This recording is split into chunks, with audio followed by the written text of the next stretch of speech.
ಎಲ್ಲರಿಗೂ ನಮಸ್ತೆ ಸ್ನೇಹಿತರೆ. ಇವತ್ತು ಪಂಚರಾಜ್ಯಗಳ ಚುನಾವಣೆ ಫಲಿತಾಂಶ ಪ್ರಕಟ ಆಗಿದೆ.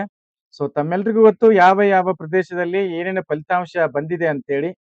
ಬಹಳ ಇಂಟ್ರೆಸ್ಟಿಂಗ್ ಆಗಿರ್ತಕ್ಕಂಥ ವಿಚಾರ ಇದೆ ಸ್ನೇಹಿತರೆ. ಇದನ್ನ ದಯವಿಟ್ಟು ಎಲ್ಲ ಒಂದು ಸ್ಪರ್ಧಾ ಆಕಾಂಕ್ಷಿಗಳು ಆ ನೀವು ವಾಚ್ ಮಾಡ್ರಿ. ಯಾಕಂತಂದ್ರೆ ಕರ್ನಾಟಕದಲ್ಲಿ ಮತದಾರ ಪ್ರಭುಗಳಿಗೆ ಅಥವಾ ಕರ್ನಾಟಕದ ಜನತೆಗೆ ಏನಾಗಿದೆ ಅನ್ನುವಂತ ಒಂದು ಪ್ರಶ್ನೆ ನಮ್ನೆಲ್ಲ ಕಾಡ್ತಾ ಇದೆ.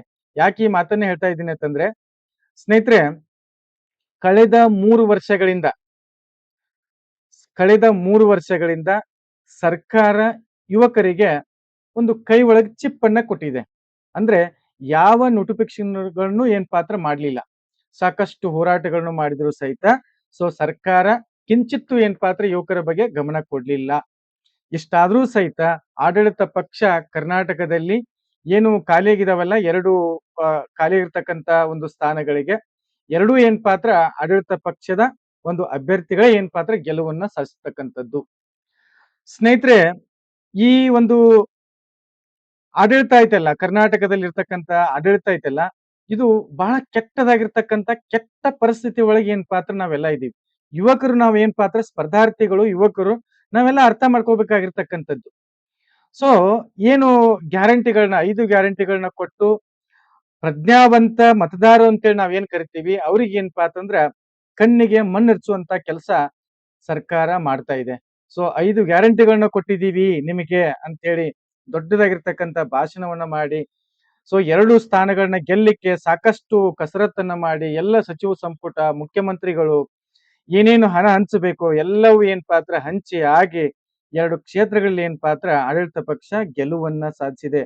ಬಹಳ ಏನ್ ಪಾತ್ರ ಇದು ನೋವಿನ ಸಂಗತಿ ಏನು ಅಂತಂದ್ರೆ, ಕರ್ನಾಟಕದಲ್ಲಿ ಸರ್ಕಾರ ಪ್ರಜೆಗಳಿಗೆ ವಿರುದ್ಧವಾಗಿ ಆಡಳಿತ ಮಾಡಿದ್ರೂ ಸಹಿತ ಸೊ ಗೆಲುವನ್ನ ಸಾಧಿಸುದು ನಾವೇ ಹಣಬಲದಿಂದ ಅಂತೇಳಿ ತೋರಿಸಿಕೊಡ್ತಾ ಇದೆ. ಸ್ನೇಹಿತರೆ, ನಾನು ಯಾವುದೇ ಪಕ್ಷ ಇದು ಅಂತೇಳಿ ನಾನು ಏನ್ ಹೇಳ್ತಾ ಇಲ್ಲ. ಇಲ್ಲಿ ಮುಖ್ಯವಾಗಿ ಏನ್ ಪಾತ್ರ ಗಮನಿಸಬೇಕಾಗಿರ್ತಕ್ಕಂಥ ವಿಚಾರ ಏನು ಅಂತಂದ್ರೆ, ನಾವೆಲ್ಲ ಯುವಕರು ಬೀದಿಗೆ ಬಂದ್ರೂ ಸಹಿತ ಜನರಿಗೆ ಯಾಕೆ ಅರ್ಥ ಆಗ್ತಾ ಇಲ್ಲ, ಜನರಲ್ಲಿ ತಿಳುವಳಿಕೆ ಯಾಕೆ ಬರ್ತಾ ಇಲ್ಲ, ತಮ್ಮನ್ನ ತಾವು ಈ ಹಣಕ್ಕೆ ಯಾಕೆ ಮಾರಿಕೊಳ್ತಾ ಇದ್ದಾರೆ ಅನ್ನುವಂಥದ್ದು ವಿಚಾರ ಬರ್ತಾ ಇದೆ. ಯಾಕಂತಂದ್ರೆ ಈಗ ನೋಡಿ, ತಮಿಳುನಾಡದಲ್ಲಿ ತಮಿಳುನಾಡಲ್ಲಿ ಜನ ಏನ್ ಪಾತ್ರ ಬಹಳ ಪ್ರಜ್ಞಾವಂತರು. ಅಲ್ಲಿರ್ತಕ್ಕಂಥ ಒಂದು ಭಾಷಾ ಸ್ವಾಭಿಮಾನವನ್ನ ನಾವು ಗಮನಿಸಿದಾಗ, ಅಲ್ಲಿರ್ತಕ್ಕಂಥ ರಾಜಕೀಯ ವ್ಯವಸ್ಥೆಯನ್ನು ನಾವು ಗಮನಿಸಿದಾಗ, ಪ್ರಾದೇಶಿಕ ಪಕ್ಷನೇ ಯಾವತ್ತೂ ಏನ್ ಪಾತ್ರ ಅಲ್ಲಿ ಮೇಲ್ಗೈಯನ್ನ ಸಾಧಿಸಿರ್ತಕ್ಕಂಥದ್ದು. ಜನ ಬಹಳ ಪ್ರಜ್ಞಾವಂತರ್ರಿ. ಆದ್ರೆ ನಮ್ಮ ಕರ್ನಾಟಕದ ಜನತೆಗೆ ಏನಾಗಿದೆ, ಯಾಕೆ ಈ ಬದಲಾವಣೆಯನ್ನ ಬಯಸ್ತಾ ಇಲ್ಲ ಜನ? ತಮ್ಮನ್ನ ತಾವು ದುಡ್ಡಿಗೆ ಏನಕ್ಕಾಗಿ ಮಾರ್ಕೋತಾ ಇದ್ದಾರೆ?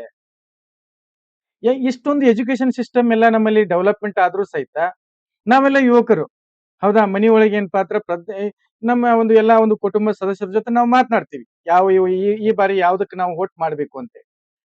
ಆದ್ರೆ ಇಲ್ಲಿ ದಾವಣಗೆರೆ ಮತ್ತು ಬಾಗಲಕೋಟೆ ಒಂದು ಚುನಾವಣೆ ಫಲಿತಾಂಶ ನೋಡಿದಾಗ ಯಾಕೆ ಜನರಿಗೆ ಅರ್ಥ ಆಗ್ತಾ ಇಲ್ಲ? ಸೊ ಆ ಪಕ್ಷ ಈ ಪಕ್ಷ ಅನ್ನೋಕ್ಕಿಂತ ಆಡಳಿತದ ವಿರೋಧಿ ಅಲೆ ಇದ್ರೂ ಸಹಿತ ನಮ್ಮ ಜನತೆ ಯಾಕೋ ಏನಪ್ಪಾ ಅಂತಂದ್ರೆ ಇನ್ನೂ ಪ್ರಜ್ಞಾವಂತರಾಗಿಲ್ಲ ಅಂತೇಳಿ ನನ್ನ ಒಂದು ಅಭಿಪ್ರಾಯ ಸ್ನೇಹಿತರೆ. ಯಾಕಂತಂದ್ರೆ ಕಳೆದ 3 ವರ್ಷಗಳಿಂದ ನಾವು ಏನ್ ಪಾತ್ರ ಸಾಕಷ್ಟು ಹೋರಾಟಗಳನ್ನ ಮಾಡಿ ಏನೇನೋ ಸ್ಟ್ರಗಲ್ ಮಾಡಿ, ಸೊ ಈ ಕೆಟ್ಟ ಆಡಳಿತ ವ್ಯವಸ್ಥೆ ಪಂಚ ಗ್ಯಾರಂಟಿಗಳನ್ನ ಕೊಟ್ಟು, ಸೊ ಈಗ ಎಕನಾಮಿಕ್ಲಿ ಏನ್ ಪಾತ್ರ ಡೌನ್ ಆಗಿ ನಮ್ಮ ತಲೆ ಮೇಲೆ ಏನ್ ಪಾತ್ರ ಸಾಕಷ್ಟು ಸಾಲವನ್ನ ಸರ್ಕಾರ ಈಗ ಆಲ್ರೆಡಿ ಏನ್ ಪಾತ್ರ ಮಾಡಿದೆ, ಹೌದಾ? ಹೀಗಾದ್ರೆ ಡೆವಲಪ್ಮೆಂಟ್ ಆಗುವಂತದ್ದು ಹೇಗೆ?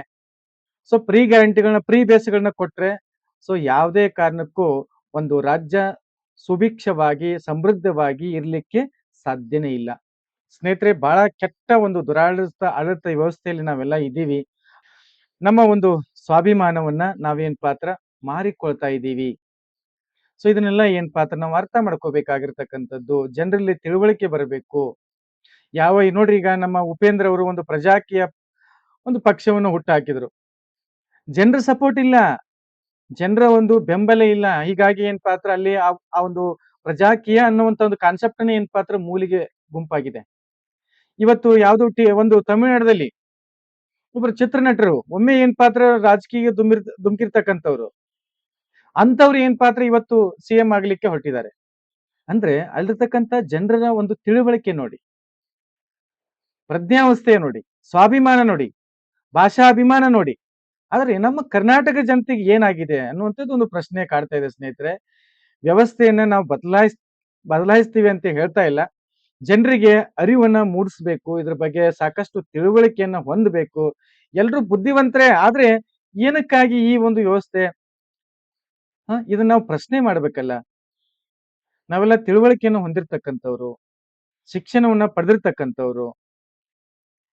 ನಾವು ಈಗ 3 ವರ್ಷದ ಅವಧಿ ಒಳಗ ನಮ್ಮ ಒಂದು ಲೈಫ್ ಅನ್ನ ಏನಪ್ಪಾ ಅಂತ ನಾವು ಕಳ್ಕೊಂಡಿದ್ದೀವಿ.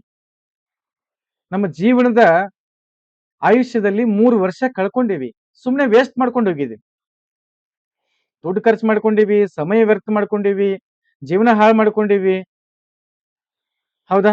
ಸೊ ಸಾಕಷ್ಟು ನಾವೆಲ್ಲ ಕಳ್ಕೊಂಡ್ರು ಸಹಿತ ಪ್ರಜ್ಞಾವಂತ ಮತದಾರರಾಗಿ ನಮಗೆ ಇದು ಆಯ್ಕೆ ಮಾಡ್ತಕ್ಕಂತ ಒಂದು ಪಕ್ಷವನ್ನ ಆಯ್ಕೆ ಮಾಡ್ತಕ್ಕಂತ ಒಂದು ಅಥವಾ ಈ ಸರ್ಕಾರವನ್ನ ಆಯ್ಕೆ ಮಾಡ್ತಕ್ಕಂತ ಕೆಪಾಸಿಟಿ ನಮಗೆ ಯಾಕೆ ಬರ್ತಾ ಇಲ್ಲ ಅನ್ನುವಂಥದ್ದು ತುಂಬಾ ನಾನು ಈಗ ಆಕ್ಚುಲಿ ಈ ವಿಚಾರವನ್ನ ನಿಮ್ಗೆ ಯಾಕೆ ಹೇಳ್ತಾ ಇದ್ದೀನಿ ಅಂತಂದ್ರೆ ನಮ್ಮ ಜನತೆ ಯಾವಾಗ ಎಚ್ಚೆತ್ತುಕೊಳ್ಳುವುದು, ಯಾವಾಗ ಪ್ರಜ್ಞಾವಂತರಾಗುವುದು.